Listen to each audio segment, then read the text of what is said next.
Hi guys, I'm Corey Davis from Core Blend Training and Wellness. I want to talk to you about a piece of equipment that we use a lot in here, and it's the safety squat bar. Now, the primary reason that we have a safety squat bar is because it allows us to put our hands here in the middle.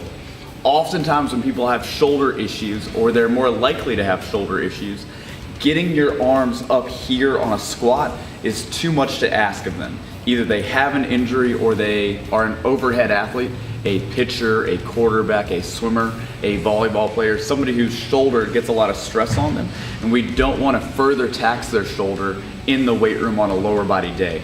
So the main reason we have a safety squat bar is to allow the athlete to hold their hands out here. So normally when an athlete's squatting, they would have their hands up here on the barbell, and that's a stressful, tight position for a lot of people. So the safety squat bar allows us to squat from right here. And then the mechanics of the squat are just a slightly different variation than normally would be. So I can hold on here and then still execute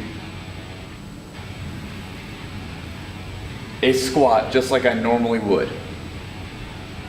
Besides making a slight modification for someone that has a shoulder injury or someone who's more likely to have a shoulder injury, we also will use the safety squat bar with someone who's perfectly healthy, just as a slight training modification.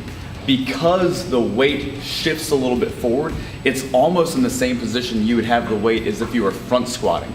So it's a little bit more challenging, especially for like the mid to upper back, to stay nice and upright. So it's definitely a more challenging back squat variation. Couple notes on the safety bars we have here. They are heavier than a normal 45-pound barbell. They are 65 pounds, so make sure that you have that math done in your head. It's already more challenging. It's definitely going to be very hard if you also overshoot by 20 pounds on every exercise you do. The other note is you want to make sure that when you step underneath it, the weight is out in front.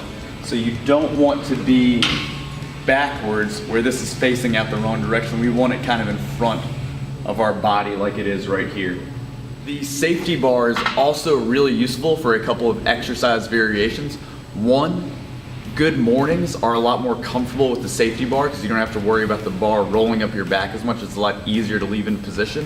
Two, it's a lot more comfortable for a lot of people to front squat with if you just wear it backwards. So give both of those variations a try. Try good mornings and front squats with the safety squat bar as well.